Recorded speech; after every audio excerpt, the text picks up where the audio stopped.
Hey everyone, and welcome to today's Explainer. I am absolutely thrilled you're joining me because today we're going to tackle a full explanation of the 1D box. It's one of the most fascinating thought experiments in all of physics, and honestly, it completely shatters how we perceive reality. We are going to explore the ultimate quantum prison. So let's jump right in and see how simply trapping a particle forces it to behave in ways that totally defy common sense. So here is the core conflict we're dealing with today. What actually happens when you trap a tiny microparticle in an inescapable box? Well, if you think about everyday physics, classical mechanics, if you drop a marble into a box, it can sit perfectly still, right? Or it can just smoothly roll back and forth. Simple.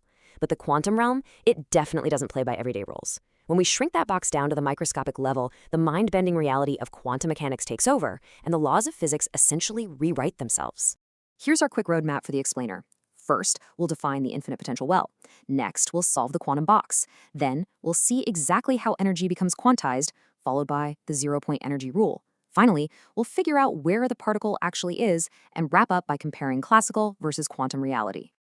All right, part 1, the infinite potential well. Before we put our particle inside this inescapable box, we really need to clearly define its extreme physical constraints. Imagine a perfect line. Our particle can move freely between point 0 and point L. In this specific region, the potential energy, which we call V, is exactly 0. Basically, it takes absolutely no extra effort for the particle to coast along. But right at the exact boundaries, at 0 and L, the potential energy instantly shoots straight up to infinity. This means the particle is hit with infinitely strong forces pushing it right back inside. It can never cross to the left of 0, and no way can it cross to the right of L. Now, while a regular marble would just bounce off those walls, a quantum particle trapped between these absolute infinite forces enters what physicists call a strict bound state. It is completely, totally locked in. Moving on to part 2, solving the quantum box. Okay, so we have our particle in a bound state. Let's look at how the famous Schrödinger equation sets the rules for this quantum game. Remember, in quantum mechanics, particles act like waves. So to figure out what our particle is up to, we have to solve its wave equation. First off, because the particle is strictly restricted between 0 and L, and physically cannot jump over those infinite walls, the wave function mathematically just cannot exist outside the box. It has to equal exactly 0 right at the walls. Think about it like tying down a guitar string at both ends. When you pluck it, you don't get messy random vibrations, right? You get beautiful standing waves that fit perfectly between the two tied down ends. Well, the math works exactly the same way here. The wave equation only has solutions when a whole number of half wavelengths fit perfectly over the length L of our box. The hard boundaries are literally forcing the wave function into strict standing wave patterns. Which brings us to part 3. Energy is now quantized. By forcing that wave to fit perfectly inside the box, we accidentally trigger a massive, massive consequence in the laws of physics. I really want you to let this quote sink in. Energy quantization is a consequence of restricting a microparticle to a certain region. That is just brilliant. Think about it. We didn't add any special magical quantum forces here.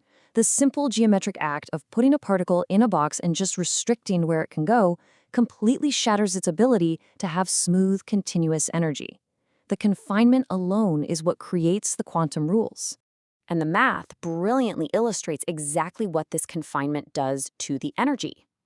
When we look at the equation for energy, that n in the formula is just a whole number integer, 1, 2, 3, and so on. Because n can only be a whole integer, the energy can only take on certain discrete specific values. If n is 1, boom, you get the first energy level. If n is 2, you plug that in and get the second energy level. You literally cannot have an energy level of 1.5. It is physically impossible. Other energy values just aren't allowed. In our everyday classical world, speeding up a marble is kind of like walking up a smooth ramp. You can stop at any height you want. But inside the quantum box, it's like being locked on a staircase. You can stand on step 1 or step 2, but there is absolutely no hovering in the empty air between the steps. Part 4, the zero-point energy rule. So get ready for a pretty wild plot twist in our quantum escape room narrative. What do you think happens if you try to completely freeze the particle, like take all its energy away? Well, you'll quickly find out that you can't. The lowest possible state is when n equals 1. If we plug 1 into our equation, we get a specific non-zero value for the energy, did you catch what's missing? It's not zero. The particle absolutely cannot have zero energy. The lowest energy allowed is this specific value, which physicists refer to as the zero-point energy. That trapped microparticle has to possess a certain minimum amount of kinetic energy. It can never, ever just sit still. Let's break down exactly why this shocking rule is true. It really all comes down to Heisenberg's uncertainty principle. Look, if the particle had exactly zero energy, it would be perfectly still, right? Which means it would have exactly zero momentum. But according to the uncertainty principle, if we know for a fact that the momentum is exactly zero, then the uncertainty of its position becomes totally infinite. Translated into wave terms, a zero momentum particle requires an infinite wavelength. But wait, remember our rules. We literally just established that the wave has to fit perfectly inside our tiny finite box. An infinite wavelength absolutely cannot fit inside a finite box. So the math strictly forbids a zero-energy state. Just by being confined, the particle is forced to continually vibrate. It is fundamentally restless by the very laws of nature. Which naturally leads us to part 5. Where is the particle? So if it has to keep jittering around inside the box and can never rest, where exactly are we going to find it? Well, because the particle acts as a wave, we can't just pinpoint its exact location like a regular marble. We can only calculate the probability of finding it at a certain spot. In that lowest energy state where n equals 1, the math shows the probability curve bulging right in the center. So your largest probability is finding it exactly in the middle of the box, and that chance decreases as you get closer to the walls. But check this out. If we pump the energy up to the n equals 2 state, the entire wave pattern shifts. Now it has 2 bulges peaking at the 1/4 mark and the 3/4 mark. And here is the sheer absurdity of the quantum realm. For n equals 2, the probability drops to absolutely 0 exactly in the middle. It is highly likely to be on the left side or on the right side, but it is magically never found in the exact center. I mean, how does it get from the left to the right without ever existing in the middle? That right there is the bizarre, mind-bending reality of wave mechanics. Finally, part 6, classical versus quantum reality. To really lock in what we've unpacked today, let's bring it all together by directly contrasting our trapped quantum particle with a regular, everyday marble in a box. First, the energy rules. Classically, a marble in a box can have literally any positive energy you want to give it. Push it a tiny bit, push it a lot, it accepts that energy. Or it can sit dead perfectly still with an energy of exactly 0. But, as we've seen, the quantum particle rigidly, absolutely forbids this. Our quantum particle is strictly restricted to take only certain discrete values. It's stuck on that energy staircase. And crucially, because of that zero-point energy rule, zero energy is completely impossible. The quantum particle is constantly jittering no matter what. Now, let's compare actually locating the object. Classically, if a marble is bouncing back and forth constantly inside a box, and you take a random flash photo in the dark, all positions are equally probable. It has a uniform chance of being found pretty much anywhere along its path.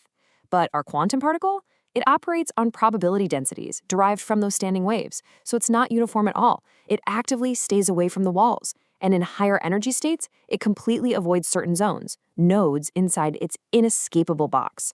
Kind of like how it just flat out refuses to exist in the middle during that n equals 2 state.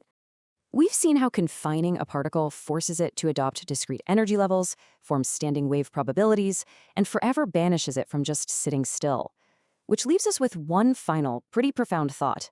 Since literally everything around us, every atom, every molecule in your body, the device you are watching this on, the stars and the sky, is ultimately made of completely trapped quantum particles. And if those particles can never, ever truly stop vibrating, what does that actually mean for the fundamental fabric of our universe? Well, it means absolute stillness is a total illusion. Deep down at the very foundation of existence, the universe is endlessly, relentlessly restless. Thank you so much for joining me on this explainer. Keep wondering, keep questioning, and I'll catch you next time.